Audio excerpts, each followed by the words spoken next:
कर्पूरगौरं करुणावतारं संसारसारं भुजगेन्द्रहारं सदा वसन्तं हृदयारविन्दे भवं भवानी सहितं नमामि। मैं गीता रानी, मेरे YouTube चैनल धार्मिक सोच में आपका स्वागत है। आइए आज हम श्रावण मास के मंगला गौरी व्रत कथन नामक 7वें अध्याय के बारे में जानते हैं।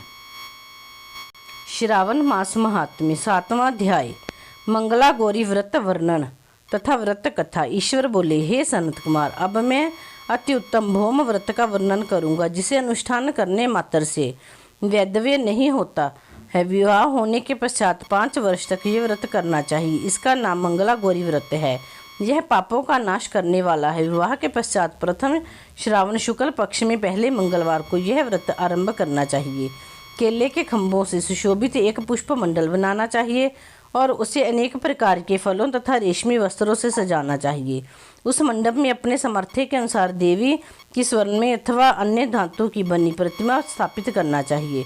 उस प्रतिमा को 16 उपचारों से, 16 दुर्वा दलों से, 16 चावलों से तथा 16 चने की दालों से मंगला गौरी नामक देवी की पूजा करनी चाहिए और 16 बत्तियों से 16 दीपक जलाने चाहिए। दही तथा भात का नैवेद्य भक्ति पूर्वक अर्पित करना चाहिए। देवी के पास ही पत्थर का सील तथा लोटा स्थापित करना चाहिए। 5 वर्ष तक इस प्रकार से करने के पश्चात उद्यापन करना चाहिए। माता को वाइन प्रदान करना चाहिए, जिसकी विधि आप सुनिए। अपने सामर्थ्य अनुसार एक पल प्रमाण स्वर्ण की अथवा उसके आधे प्रमाण की अथवा उससे भी आधे प्रमाण की मंगला गौरी की प्रतिमा निर्मित करानी चाहिए।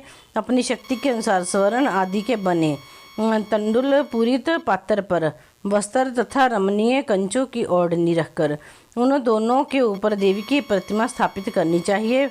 पास में चांदी से निर्मित सिल तथा लोढ़ा रखकर माता को वाइन प्रदान करना चाहिए। इसके बाद 16 सुवासिनियों को प्रयत्न पूर्वक भोजन कराना चाहिए।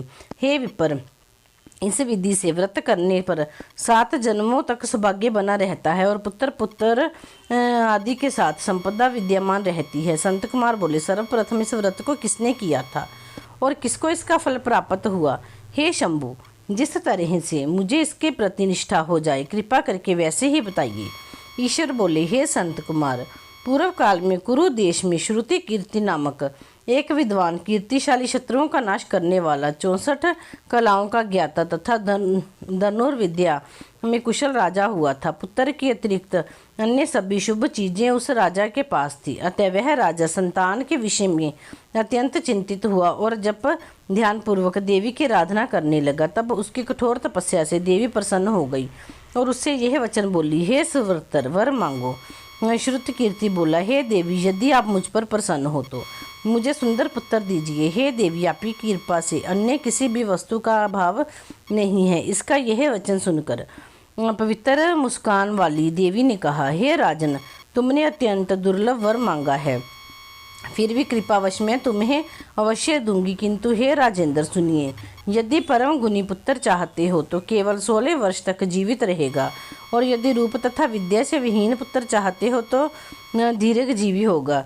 देवी का यह वचन सुनकर राजा चिंतित हो उठा और पुनः अपनी पत्नी से परामर्श करके उसने गुणवान तथा सभी शुभ लक्षणों से संपन्न 16 वर्ष की आयु वाला पुत्र मांगा। तब देवी ने भक्ति संपन्न राजा से कहा, हे नृपनंदन, मेरे मंदिर के द्वार पर आम का वृक्ष है, उसका एक फल लाकर मेरी आज्ञा से अपनी भार्या को उसे भक्षण करने हेतु प्रदान करो, जिससे वह शीघ्र ही गर्भ धारण करेगी। इसमें संदेह नहीं है। प्रसन्न होकर राजा ने वैसा ही किया और उसकी पत्नी ने गर्भ धारण कर लिया। 10वें महीने में उसने देवतुल्य सुंदर पुत्रों को जन्म दिया। तब हर्ष तथा शोक से युक्त राजा ने बालक का जातकर्म आदि संस्कार किया और शिव की स्मरण करते हुए उसका नाम चिरायु रखा।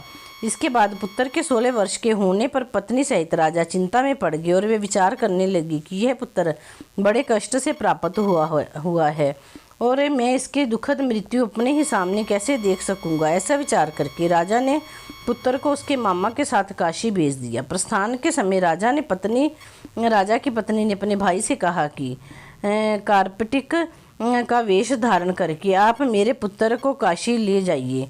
मैंने भगवान मृत्युंजय से पूर्व में पुत्र के लिए प्रार्थना की थी और कहा था कि हे विश्वेश्वर, आप जगतपति की यात्रा के लिए मैं उस पुत्र को अवश्य भेजूंगी। आप मेरे पुत्र को आज ही ले जाइए और सावधानी पूर्वक इसकी रक्षा कीजिएगा। अपनी बहन की ये बात सुनकर भांजे के साथ वह चल पड़ा। कई दिनों तक चलते चलते वह आनंद नामक नगर में पहुंचा। वहां सभी प्रकार की समृद्धियों से संपन्न वीरसेन नाम वाला राजा रहता था। उस राजा की एक स्वर्ण लक्षण संपन्न युवावस्था प्राप्त मनोहर तथा रूप लावण्यमयी मंगला गौरी नामक कन्या थी। सभी उपमानों को तुच्छ करके सौंदर्य अभिभूत को प्राप्त वह कन्या किसी समय सखियों के साथ नगर के उपवन में क्रीड़ा करने के लिए गई हुई थी। उसी समय वह चिरायु तथा उसका मामा वे दोनों भी वहां पहुंच गए और उन कन्याओं को देखने की लालसा से वहीं विश्राम करने लगे। इसी बीच विनोदपूर्वक क्रीड़ा करती हुई उन कन्याओं में से किसी एक ने कुपित होकर राजकुमारी को रांडा यह कुवचन कह दिया। तब उस अशुभ वचन को सुनकर राजकुमारी ने कहा, तुम अनुचित बात क्यों बोल रही हो?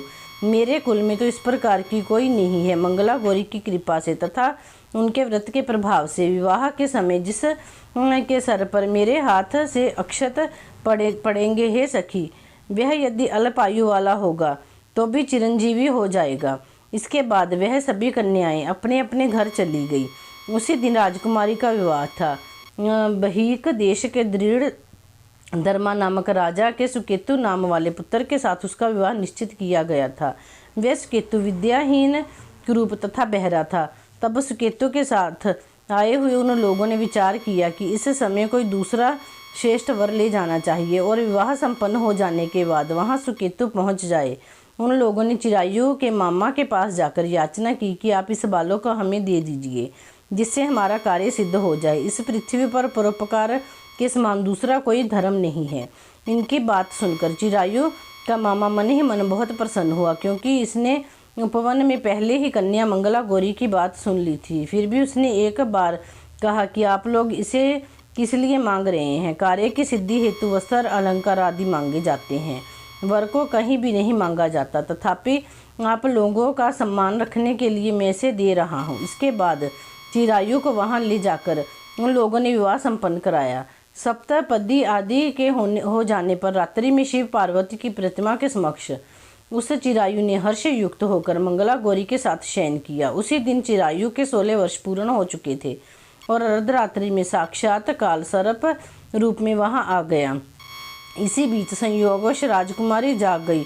उसने उस महासर्प को वहां देखा और वह भय से व्याकुल होकर कांपने लगी। तभी उस कन्या ने धैर्य धारण 16 उपचारों से सर्प की पूजा की और पीने के लिए उसे दूध दिया। उसने दीनता भरी वाणी से उस सर्प की प्रार्थना की तथा स्तुति की। मंगला गौरी प्रार्थना करने लगी कि मैं उत्तम व्रत को करूंगी जिससे मेरे पति जीवित हो रहें, ये जिस तरह से चिरकाल तक जीवित रहें, आप वैसा कीजिए। इतने में सर्प वहां स्थित एक कमंडल में प्रवेश कर गया। उस मंगला गौरी ने अपनी कुंचकी से उस कमंडल का मुंह बांध दिया। इसी बीच उसका पति अंगड़ाई लेकर जाग गया और अपनी पत्नी से बोला, हे प्रिय, मुझे भूख लगी है। अब वह अपनी माता के पास जाकर खीर, लड्डू आदि ले आई और उसके द्वारा दिए भोज्य पदार्थ को उसने प्रसन्न मन से खाया।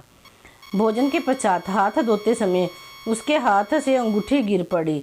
तंबुल खाकर वह पुनः सो गया। इसके बाद मंगला गौरी कमंडल को फेंकने के लिए जाने लगी। विधि की कैसी गति है कि उस कमंडल में से बाहर की ओर जगमग करती हुई हार कांति को देखकर वह आश्चर्यचकित हो गई। घट में स्थित उस हार को उसने अपने कंठ में धारण कर लिया। इसके बाद कुछ रात शेष रहते ही चिरायु का मामा आकर उसे ले गया। इसके बाद वर पक्ष के लोग सुकेतु को वहां ले आए। उसे देखकर मंगला गौरी ने कहा कि यह मेरा पति नहीं है। तब उन सभी ने उससे कहा, हे शुभे, तुम यह क्या बोल रही हो? यहाँ तुम्हारी कोई परिचायक हो तो उसे हम लोगों को बताओ। मंगला गौरी बोली, जिसने रात्रि में 9 रत्नों से बनी अंगूठी दी है, उसकी उंगली में इसे डालकर परिचायक निशानी देख ले। मेरे पति ने रात्रि में मुझे जो हार दिया था उसके रत्नों का समुदाय कैसा है, इस बात को यह बताएं। ये तो कोई अन्य ही है। इसके अतिरिक्त रात्रि में आम सींचते समय उनका पैर कुमकुम से लिप्त हो गया था, वह मेरी जांद पर अब भी विद्यमान है। उसे आप लोग शीघ्र ही देख लें। साथ ही रात में परस्पर भाषण तथा भोजन आदि जो कुछ किया गया था उसे भी यह बता दे, तब यह निश्चय ही मेरा पति है। इस प्रकार उसका वचन सुनकर सभी ठीक है कहने लगे, किंतु जब एक भी बात ना मिली तब सभी ने सुकेतु को उसका पति होने से निषिद्ध कर दिया और वर पक्ष वाले जिस तरह से आए थे उसी तरह ही चले गए। उसके बाद अपने वंश को बढ़ाने वाले महान यश से संपन्न तथा परम मनस्वी मंगला गौरी के पिता ने अन्न पान आदि के सत्र चलाया। उन्होंने वर पक्ष का वृत्तांत कानों कान सुन लिया कि स्वरूप और कुरूप होने के कारण लोगों के द्वारा किसी अन्य को वर के रूप में आदर पूर्वक लाया गया था। तब उन्होंने अपनी कन्या को पर्दे के भीतर बिठा दिया। उसके बाद 1 वर्ष बीतने पर यात्रा करके चिरायु अपने मामा के साथ यह देखने आया कि विवाह के बाद वहाँ क्या हुआ। तब उसे गवाक्ष के भीतर से देखकर वह मंगला गौरी अत्यंत प्रसन्न हुई और माता पिता से बोली कि मेरे पति आ गए हैं। राजा ने अपने सज्जनों को बुलाकर पूर्व में कहे गए सभी परिचायकों को निशानी को देखकर मंद मुस्कान वाली अपनी कन्या चिरायु को सौंप दी। राजा ने शिष्टजनों को साथ लेकर विवाह का उत्सव कराया। इसके बाद राजा वीरसेन ने वस्त्र आभूषण आदि सेना घोड़े रथ और अन्य भी बहुत सी सामग्रियों देकर उन्हें विदा किया। उसके बाद कुल को आनंदित करने वाला वह चिरायु पत्नी तथा मामा को साथ लेकर सेना के साथ अपने नगर पहुंचा। लोगों के मुख से उसे आया हुआ सुनकर उसके माता पिता को विश्वास नहीं हुआ। उन्होंने सोचा कि प्रारब्ध अन्यथा कैसे हो सकता है। इतने में वह अपने माता पिता के पास आ गया और स्नेह से परिपूर्ण वह चिरायु भक्तिपूर्वक उनके चरणों में गिर पड़ा। तब अपने पुत्र का मस्तक सूंघकर उन दोनों ने परम आनंद प्राप्त किया। पुत्रवधू मंगला गौरी ने भी सास ससुर को प्रणाम किया। तब सास उसे अपनी गोद में बिठाकर सारा वृत्तांत शीघ्रता पूर्वक पूछने लगी। हे महामुने, तब पुत्रवधू ने भी मंगला गौरी के उत्तम व्रत महात्म्य तथा जो कुछ घटित हुआ वह सब वृत्तांत बताया। हे संत कुमार, मैंने आपसे इस मंगला गौरी व्रत का वर्णन कर दिया। जो कोई भी इसका श्रवण करता है अथवा जो इसे कहता है उसके सभी मनोरथ पूर्ण होते हैं, इसमें संदेह नहीं है। सुत जी बोले, हे ऋषियों, इस प्रकार शिवजी ने संत कुमार को यह मंगला गौरी व्रत बताया और उन्होंने सभी कार्यों को पूर्ण करने वाले इस व्रत को सुनकर महान आनंद प्राप्त किया। इस प्रकार श्री स्कंद पुराण के अंतर्गत ईश्वर संत कुमार संवाद में श्रावण मास महात्म्य में मंगला गौरी व्रत कथन नामक 7वां अध्याय पूर्ण हुआ। बोलो श्री शंकर भगवान की जय। मंगला गौरी की जय। गोरजा माता जी थोड़ी सदा ही जय।